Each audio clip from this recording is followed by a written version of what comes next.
Hello and many thanks for joining us on Continental Prime. My name is Felicity Ezewike. The headlines at this hour. Kenyan government withdraws deputy president's residence guards. Ethnic clashes in Ethiopia's Oromia region kill 200. Nigeria's opposition party PDP names Yemi Akinwumi as new chairman. I'll bring you details shortly.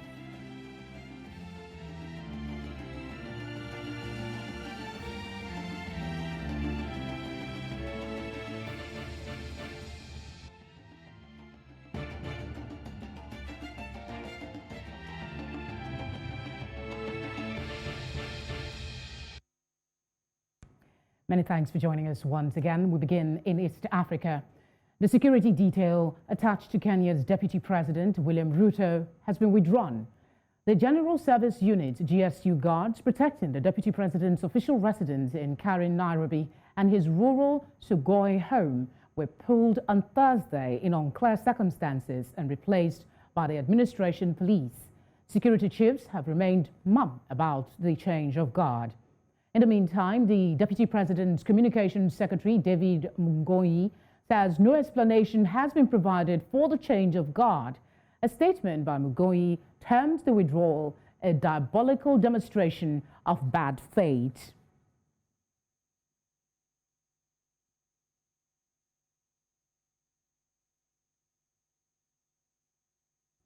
Staying in the east of the continent, more than 200 people have been killed following fighting in western Ethiopia.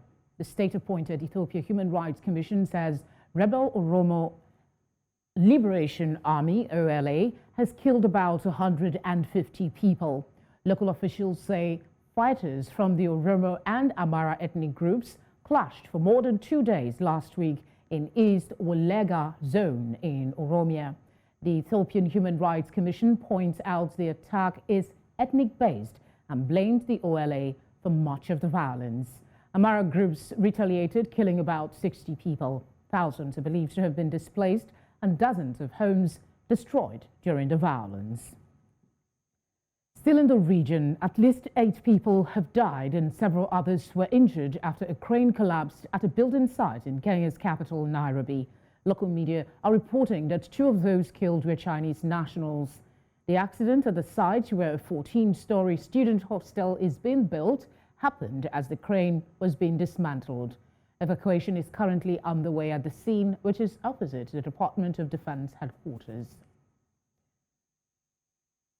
Still in the region, South Sudan's government has vowed to foil anti-government protests planned by a group of activists on Monday. The group, the People's Coalition for Civil Action, wants the president and his first vice president to step down. They accuse President Salva Kiir and first vice president Riek Machar of frustrating the people of South Sudan. Juba Mayor Callisto Lada Faustino says his administration will restrict any gathering of 2 or more people in the city on Monday. Lado describes the group calling for the protests as people who are against the implementation of the revitalized peace agreement. The president's press secretary, Attorney Wekateni, says those calling for the leaders to step down want chaos in South Sudan.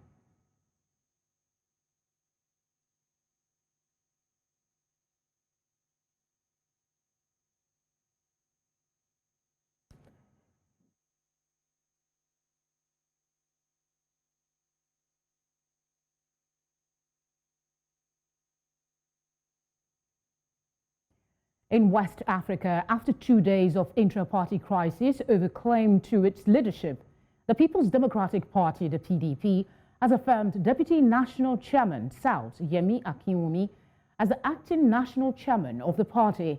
This was disclosed by the party's spokesman, Kola Olobodiyan, after the National Working Committee's closed-door meeting in Abuja earlier today.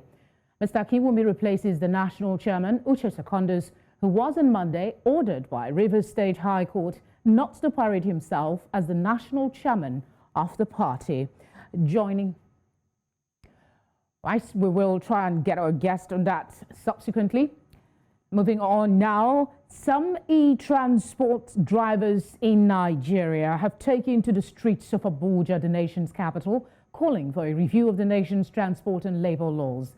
They say the lack of adequate regulation of ride-sharing platforms in the country has continued to endanger the lives of e-transport drivers, leading to the death of many. Our correspondent, Idong Joseph, reports. The protesters first converged on the office of the Trade Union Congress in Abuja and later marched to the Federal Ministry of Labor, carrying several placards and chanting songs of solidarity. Their songs and placards spoke volumes of their agitations and reason why they gathered. Only last month alone, we recorded about 5 deaths. You can see them behind us, dead. Riders will request them, get into their vehicles, take them to a remote corner and kill them and take their vehicles away. By the time we come back to Uber and Bolt to tell us who the riders are, they will say they are also looking for them. Hello? It means that they don't have any information about their riders. How do we fix these problems? Crime reduction programs in the FCT. That's what the problem is.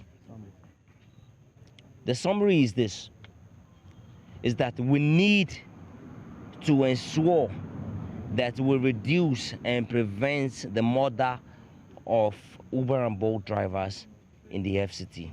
Despite staying for us at the entrance of Nigeria's Ministry of Labor, there was no one available to attend to them.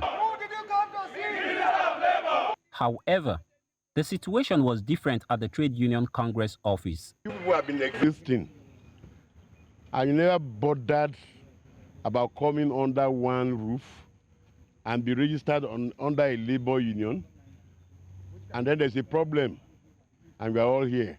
How are we supposed to solve that problem? I'm not blaming. I'm just telling you what has happened. It is not an issue, but I know something must happen before we begin to trace our rights and how to implement them. So there's no issue about this. But I want to assure you that TUC sympathizes with you with what has happened. The group, while calling for relevant safety laws to protect their colleagues, also took time to make several key demands. We want government to mirror into the e-hailing business in Nigeria as it affects ride sharing. I mean, as it affects app company when you request it for your driving or you request it for your riding. Because the presence of government is not there, that is why everything that has happened is happening. We want the government to regulate this organization highly. We want government to regulate them. We want government to make sure that they stop the killing. While the growing preference for ride-sharing cabs and services by Nigerians, available data estimate that the ride-sharing market will grow from $85 million in 2021 to about $185 billion by 2026. Stakeholders believe for Nigeria to tap into this huge market, it must effectively regulate the sector to safeguard the lives of drivers and customers. From Abuja, Idong Joseph, News Central Television. Thank you very much, Idong Joseph, for that report. Now, let's quickly go back to the situation with the People's Democratic Party in Nigeria. They now have a new chairman, and to help us unpack the development with the party, we are joined by political analyst Nelson Ekujimi. I beg your pardon. Nelson, thank you so much for joining us on the news. Good evening. Thank you for having me. Our pleasure. Could you go ahead and tell us what this development means for the party after so much rancor?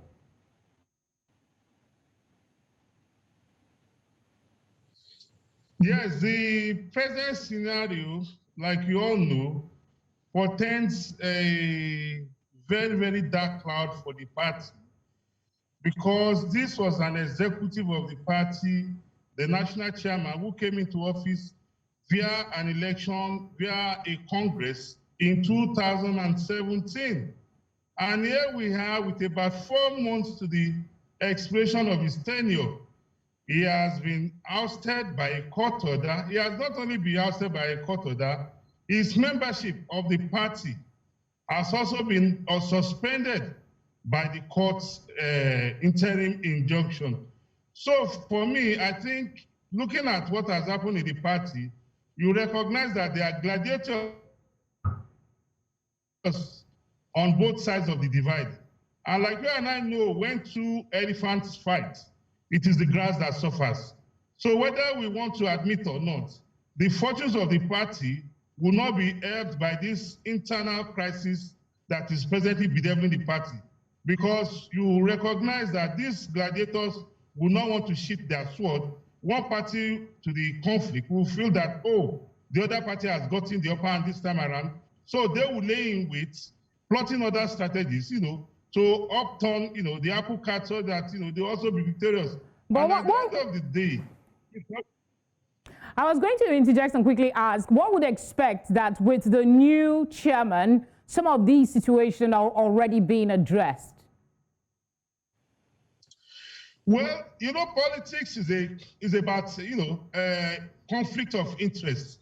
Interest is at play. And you also know that the position of the party chairman via the court interim injunction will not go down well with some members of the party who were rooting for the chairman, for the ousted chairman, because we're all aware that while some were saying the national chairman of the party should go, some were saying he should stay.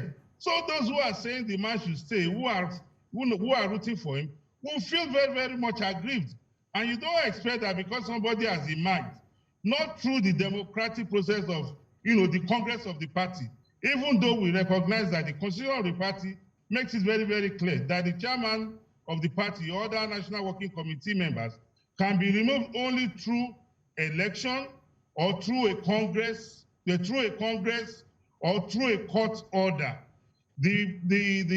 Now we have seen a situation whereby a faction of the party, some members of the party who are being spurred on by certain gladiators in the party, have gotten the upper hand in this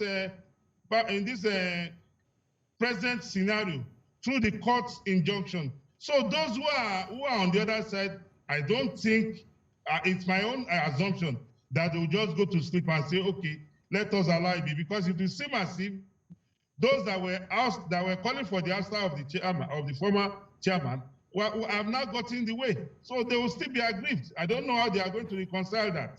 Well, it's a tough one, but as a public affairs analyst, Mr. Kujumi, do you think that with all of this going on, that the PDP is playing the role of an opposition party in Nigerian politics? Well, what has bedeviled the PDP is not alien to the PDP alone. It has become the norm for our political parties. Even the ruling party, you also recognize that the ruling party has a caretaker chairman a caretaker, executive in office. You recollect the condition under which the former national chairman of the party was this out. I'm talking about former governor of Edo State, Adams Oshomole. So what is playing out for the PDP is also what has become the style in our political system, whereby people don't want to go through the rules. They don't want to obey the rules and allow things to be done democratically. They're always looking for ways to shortcut the system and have their way with regards to their political interests. So it is not in the interest of the PDP as a party. And whether you want to admit or not, it will also affect the role of the party as an opposition party, which a lot of us have come out publicly to say, look, even as that now that the party was not involved in this rancorous, tension, the party has not been playing the role of an opposition party. The party in power has not been put on its toes like we expect an opposition party to do. And looking at what has now happened, definitely the party is weak. The opposition party will be weakened the more by this internal crisis. Well, so, I mean, it's less than 2 years to 2023 general elections. The PDP doesn't seem ready. Are you disappointed? Well, you expect that as a political party, like we always say, the preparation for the next election begins immediately the last election ended. It is not only the PDP, just like we do in this climb, we adopt a fire brigade approach. We run a multi-party democracy. It's not only the PDP and the APC that are the political parties approved under the Constitution by the Independent National Electoral Commission. How about other parties? Where are they now? Some of these parties, when election time comes, you see them jostling to endorse one party or the other. Meanwhile, the essence of a political party is to struggle for political power. But here in this part of the world, we see parties come up 24 hours to election, and all they do is to endorse a particular political party, whether it is for interest other than reason why they are established. That is left for the people to decide. So for now, the PDP, you expect them to be gathering momentum as we march towards 2023. But with what is happening, I very much doubt if that to be the case. Because like we said, pundits would say that this will be a big win for the APC, because in recent times we've seen some big party members cross-carpet from PDP to the APC. Do you see more of that happening as a result of this crisis, or do you think that the new leadership of the PDP will be able to tackle that? Even when there were no crises within our political parties, we have seen our politicians crisscross from party A in the morning to party B in the afternoon to party D in the evening, and the following morning they are back to party A. So we are not practicing politics of principle. We describe the politics we are practicing more as politics of where my interest is feathered. That is why you see when a particular politician, when his interest is not met, his aspirations is not met within a political party,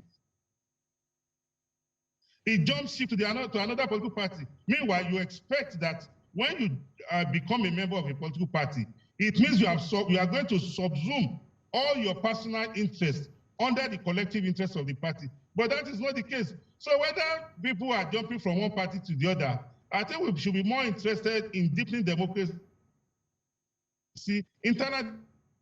If we're to deepen democracy, part of deepening democracy is allowing for a diverse participants to play in the field, and may the best man win. But that doesn't seem to be the case. Let's go back to 2023. Do you see the PDP providing a viable candidate that will compete with whoever the APC brings out as a possible president of the Federal Republic of Nigeria? Well, the PDP is people by eminently qualified Nigerians for that position. And as we speak, the electoral umpire has not, blown the whistle for the kickoff of the race. But as we know, people are already, jostling. Part of this crisis cannot be divorced from, angling for 2023. So when the time comes, I know definitely the members of the party, those that want to aspire for that office, they will definitely signify their intention. And like I've said, the party has a lot of eminently qualified Nigerians who are members of the party and who can, prove their mettle if the time comes to aspire for that position. So the party is not lacking in human personnel or human resource, to aspire for that position. Mr. Nelson Ekujimi, you certainly hold a lot of optimism that the PDP will come out kicking. Thank you very much for joining us on NC Continental Prime.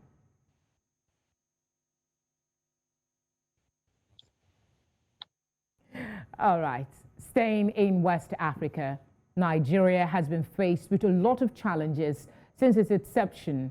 The intensity of these concerns in recent times have been clamoring for more attention. There have been several cases of threatened sovereignty, economic meltdown, and loss of faith in the government.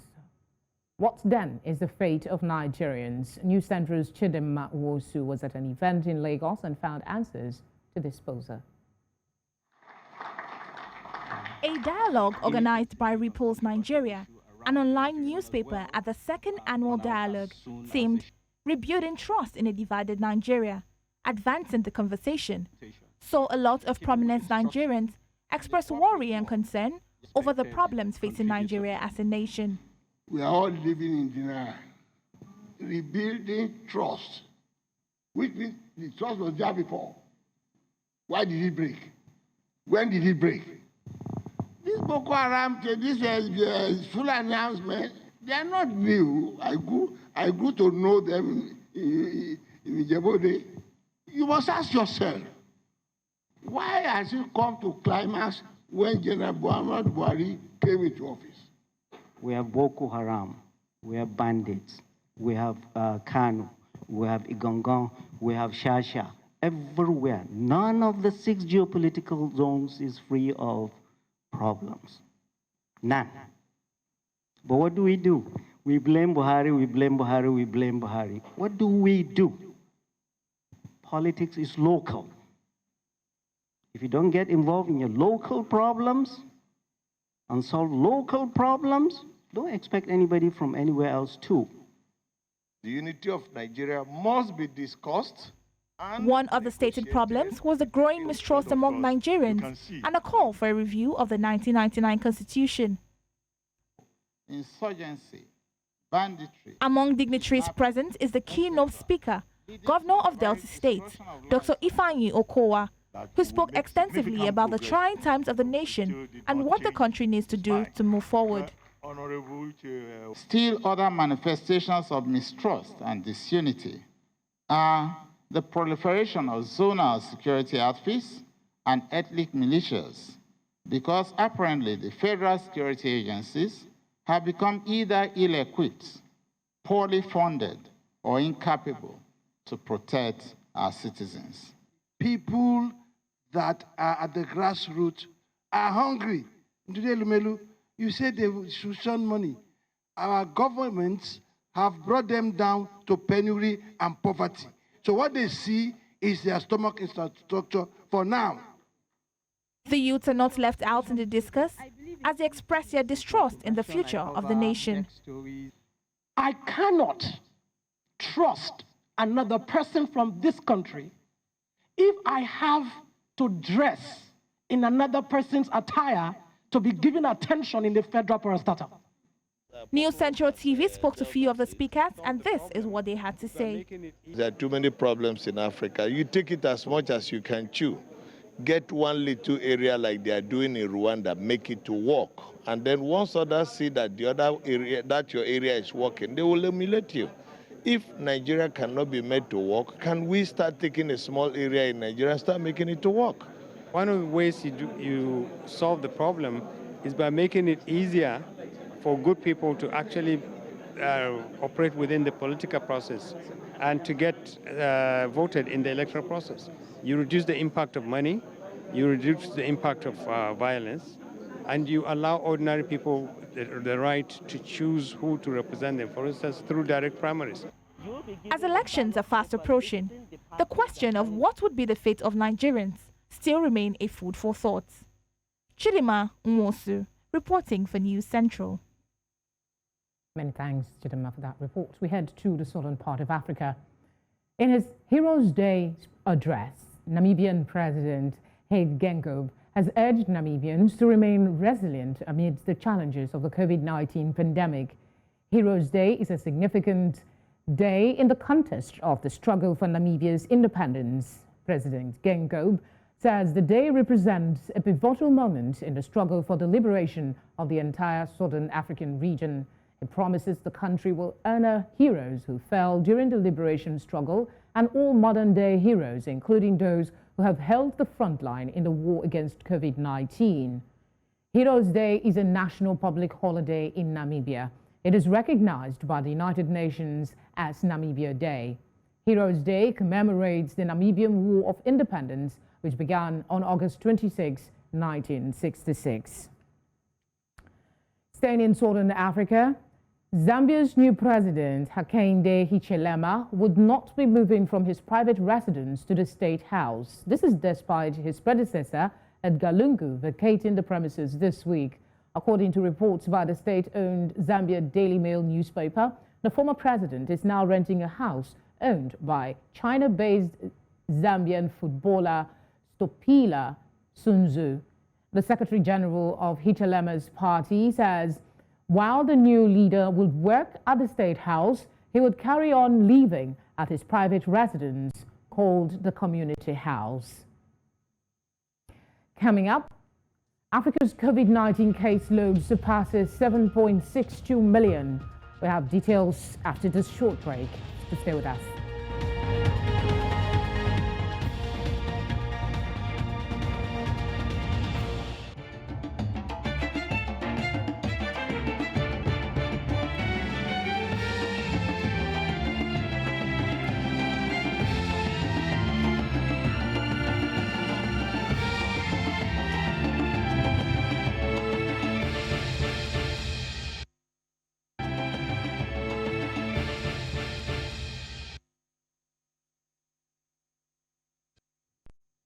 The Africa Centers for Disease Control and Prevention, Africa CDC, says the number of confirmed COVID-19 cases in Africa surpassed 7.62 million on Thursday.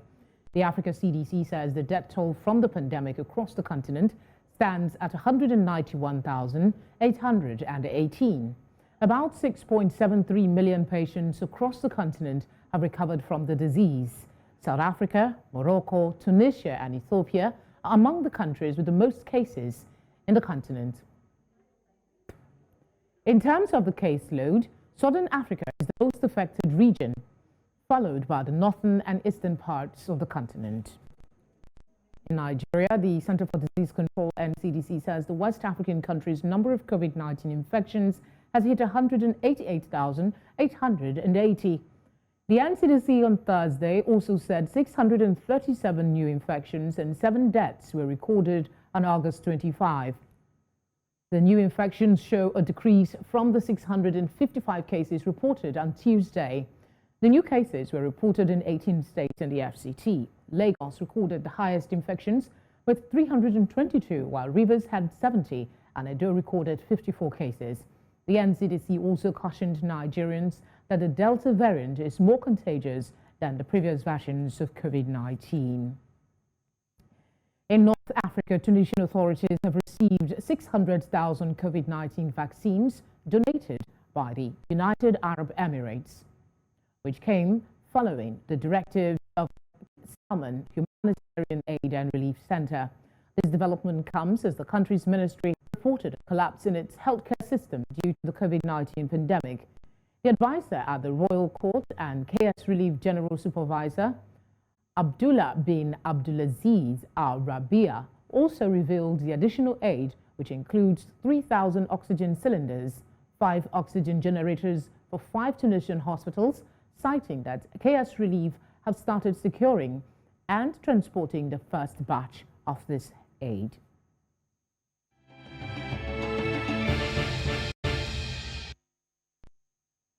Still ahead, explosions kill at least 60 Afghans at Kabul airport. More on this when we return.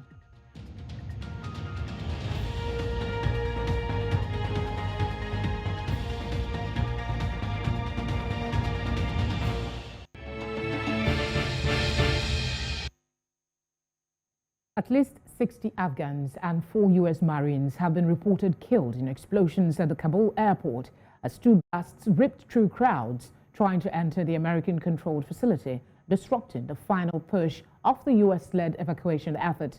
The U.S. envoy in Kabul disclosed to embassy staff during his briefing that 4 U.S. Marines were killed in the attack at the city's airport and that 3 others were wounded. Meanwhile, a senior Afghan health official has put the death toll among local civilians at 60, with many more fighting for their lives. Those were the first U.S. military combat fatalities in Afghanistan since February 2020, when the Trump administration and the Taliban signed an agreement on withdrawing American troops from Afghanistan. Los Angeles prosecutors say U.S. adult film star Ron Jeremy has been indicted on 34 counts of sexual crimes involving 21 women spanning more than 20 years. Prosecutors allege that Jeremy assaulted the women who ranged in age from 15 to 51 between 1996 and 2019. He faces over 300 years in jail. The 68-year-old pleaded not guilty to the charges on Wednesday. He is one of the biggest names in the adult film industry and has featured in over 1,700 films since 1979. The August 19 indictment, which was unsealed Wednesday, accuses Jeremy of 12 counts of rape, including that of a 17-year-old girl in 2008 and a 15-year-old girl in 2004.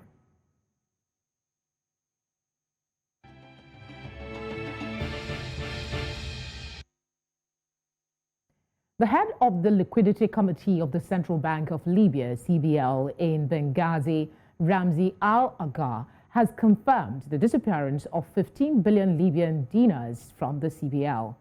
Al-Agha says the money was transferred from during the time of Libya's National Salvation Government and blamed the governor of the CBL, Al-Sadiq Al-Kabir for the missing funds. Al-Agar added that the disappearance of the funds from the account, according to the International Audit Report in 2015, was without legal basis. Tolulokpe Adeleru Balogu has the rest of the business news. This is Business on NC Continental Prime. I'm Tolulokpe Adeleru Balogu. The Kenya Tea Development Authority, KTDA, has increased the monthly green leaf payments for farmers in regions 5, 6, and 7 by 2 and 3 Kenyan shillings, with effect from July 1st, 2021. Farmers in Region 5, covering factories in Kericho and Bomet counties, will earn 20 Kenyan shillings per kilo of green leaf delivered, up from the previous 18 Kenyan shillings. Farmers in both Region 6, covering factories in 2 counties, and Region 7, covering 3 counties, will now earn 20 Kenyan shillings per kilo of green leaf, up from the previous 17 Kenyan shillings. The decision follows a similar move approved by factories in Regions 1 to 4, covering central and eastern regions, which resolved to increase their monthly green leaf payment to farmers from 16 Kenyan shillings per kilo to 21 Kenyan shillings starting January this year. And from the east we move north. Egyptian cotton production and exportation is expected to rise in the marketing year 2021 through 2022. The country's cotton harvest is likely to increase to 85,000 hectares, a 30.77% growth over previous marketing year's area of 65,000 hectares. The expected increase in cotton production, coupled with the rising demand across the world, will boost the country's exports. The rising global demand for cotton is one of the reasons for the increase in the area for cotton harvest. The recent rise in prices of cotton is driving farmers to increase production. Cotton production in the country is likely to increase by 30.23% from 215,480 bales in marketing year 2021 and 2020 to 280,480 bales in marketing year 2021-2022. According to Fiber 2 Fashion's market analysis tool TexPro, Egypt exported 220,480 bales of cotton in 2019 through 2020 and 250,480 bales in 2020 through to 2021. The exports are expected to increase further by 28% to reach 320,480 bales in 2021 through 2022. And staying in Egypt last month, Max AB, the country's leading wholesale food and grocery business-to-business ordering app, raised $40 million in Series A. Now the company has raised a $15 million extension from existing investors, bringing in total Series A to $55 million. The investors in this extension are RMBV, IFC, Flourish Ventures, Crystal Stream Capital, Rise Capital, Endeavor Catalyst, Beko Capital, and 4DX Ventures. Founded in 2018 by Bilal El Maghrab Bel and Mohammed bin Halim, Max AB helps small retailers in Egypt procure inventory for their stores using its mobile app. It makes procurement easy for retailers by enabling them to order everything from one supplier, offering transparent pricing and 24-hour delivery. The startup is also acquiring YC-backed Morocco-based business-to-business e-commerce and distribution platform Ways to Cap. Max AB says more than 70,000 retailers across both platforms will benefit from its technology, expanded end-to-end supply chain solutions, and business intelligence tools, as well as Ways to Cap's knowledge and experience.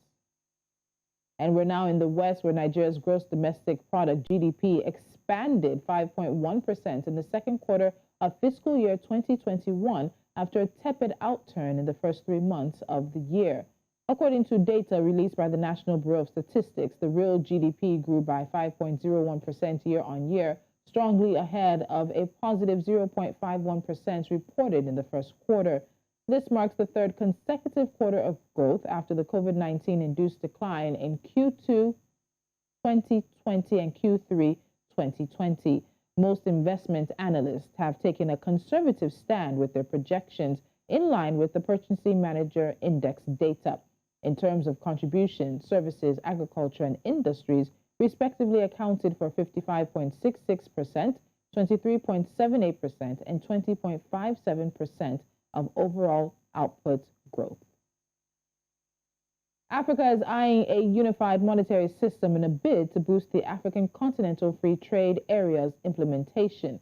A statement from the Economic Commission for Africa, ECA, explained that the adoption of a single currency within the framework of the agreement dominated presentations as the ECA, the African Association of Public Administration and Management, as well as the Pan-African Strategic and Policy Research Group, jointly kickstarted a two-day roundtable to deliberate on the single currency and build awareness of the potential role of fintechs in boosting intra-African trade. And those are the business stories we have for you right now. You're watching News Central, and of course, it's NC Continental Prime. I'm Tolulokwe Adileru Balogun. There's more right around the corner.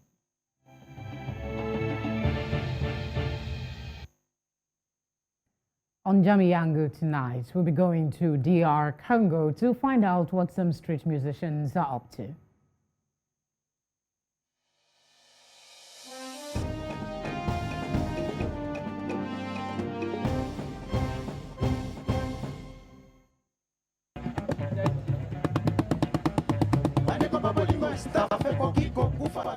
This is Theophile Nzonga, a member of the now defunct Staff Benda Bilili group of disabled musicians.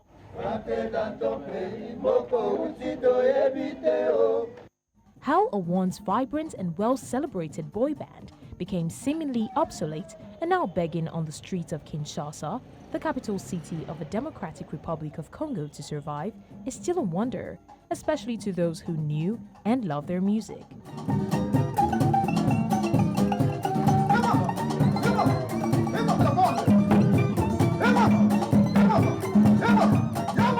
Bon, normalement, quand on est là, il y a des boss qui passent. Peut-être vous pouvez voir quelque chose pour... il peut vous donner quelque chose, quoi. Et puis les boss qui passent là, donc, quand ils voient comme ça, ah non, ce sont des handicapés, ils ne travaillent pas, bon, il faut lui donner quelque chose pour vivre. In 2005, paraplegic musician Ricky Likabu and Coco Ngambali, alongside others, formed the Staff Benda Bilili group after other bands in Kinshasa outrightly refused to work with them.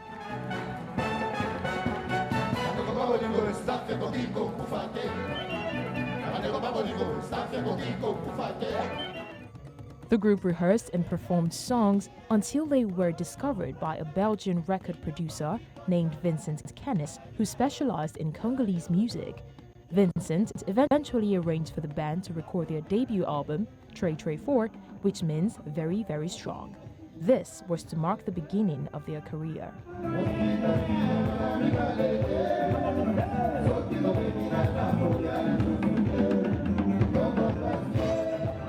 Mais premièrement, c'est les droits du film, parce que ça fait 2003 jusqu'à aujourd'hui.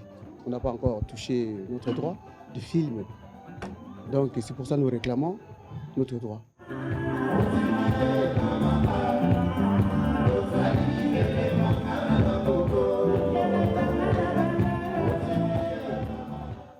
However, all these was soon going to change, as in 2010, the group began to run into disputes when it came time to handle the earnings and make profitable investment.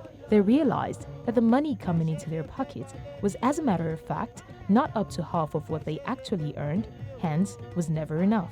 Quand on est en ville, comme on n'est pas de travail, donc il y a des gens qui nous aident aussi. Et puis en plus, je joue sur la PMI.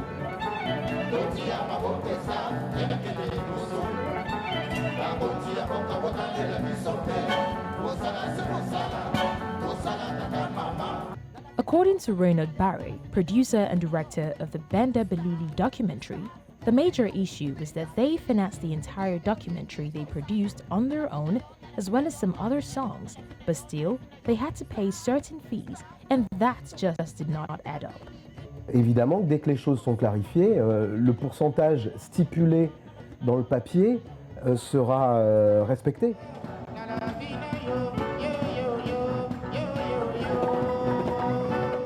Puis il faut comprendre qu'on l'a financé tout seul, ce film aussi. Donc même quand on nous parle de bénéfices, Ça n'a rien à voir avec ce qu'on a mis nous sur la table, mais rien.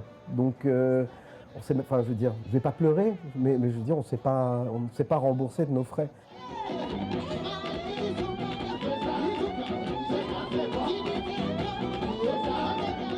These financial issues led to the untimely end, but not dissolution, of the once powerful group. Now, the group can only fend for themselves with what they get while begging on the streets.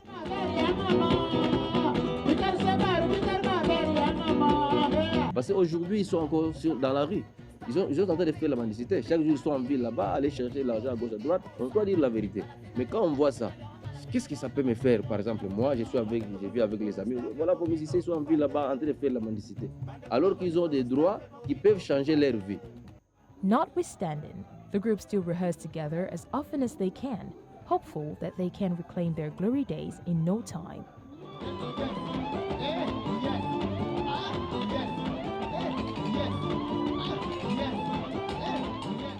This boy band remains resilient and optimistic that they will be back on their feet, with hopes that by then, finances will not be a problem.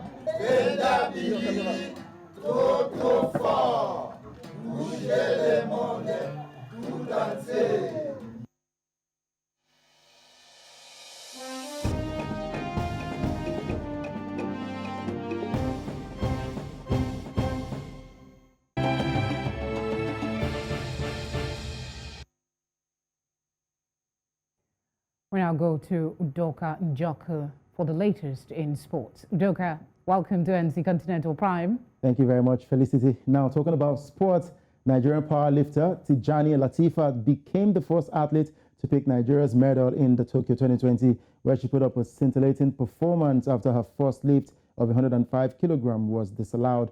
The Ogun State-born athlete came back strong with burning enthusiasm to write her name in gold with her second attempt of 105 kg, and her third attempt was 107 kilograms. But then she did that in a style with 117 kg in her fourth attempt, getting close to the world record of 118 kilograms to lift the first medal for Team Nigeria in Tokyo. She said that a gold medal would change her life, and the medal is Nigeria's 71st medal in the Paralympics. A good one for Team Nigeria and Africa. Moving over to the Champions League now, Premier League champions Manchester City have been drawn to face Paris Saint-Germain, RB Leipzig and Club Brugge in the Champions League group stage. And holders Chelsea come up against Serie A giants Juventus, and Russian club Zenit St. Petersburg, and the Swedish side Malmo. And Manchester United will go on to face Villarreal, who beat them in last season's Europa League final, as well as Italian club Atalanta and Swiss side Young Boys. And for Liverpool, they are in a tough group with Atletico Madrid, Porto, and AC Milan. And for PSG, the coach Mauricio Pochettino, he spoke about the draw against EPL champions Manchester City.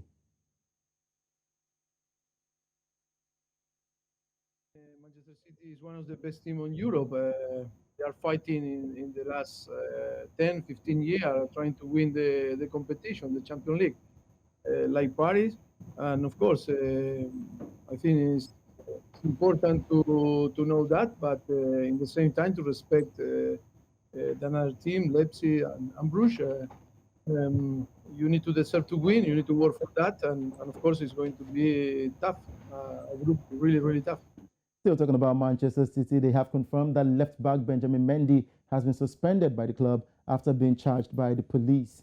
The Premier League champions wrote in a statement posted to the official website on the suspension, and Mendy has been charged with four counts of rape and 1 count of sexual assault. The Frenchman will not be wearing the Manchester City shirt again until the investigation has been completed. And Mendy's last appearance came in a 1-0 loss to Tottenham Hotspur on the opening weekend of the season, as he did not play in the 5-0 thumping of Norwich. Mendy has made 75 appearances for the club and scored 2 goals, as well as getting 12 assists. And that's a wrap on Sports Update on NC Continental Prime. I am Udoka Njoku. Thank you very much, Udoka. Yeah. All right, let's head to our weather desk for a look at what to expect in terms of sunshine and precipitation across the continent.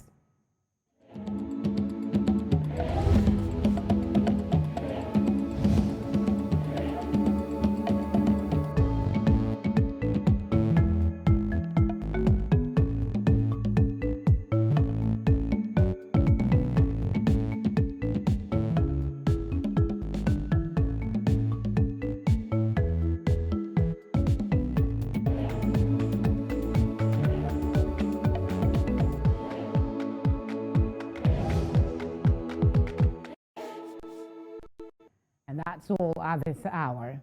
But before we go, let's take another look at some of the stories making headlines. The security details attached to Kenya's Deputy President, William Ruto, have been withdrawn. More than 200 people have been killed following fighting in western Ethiopia. And finally, we told you that Nigeria's opposition party, PDP, has named Yemi Akinwumi as its new chairman. To follow us on social media, we are at News Central TV. You can download our mobile app on the App Store and Play Store. You can also watch News Central live on Star Times channel 274. On Apple TV, we're on channel 23. On Vision, we're on 247. We're also on Free TV and YouTube. Thank you very much for watching.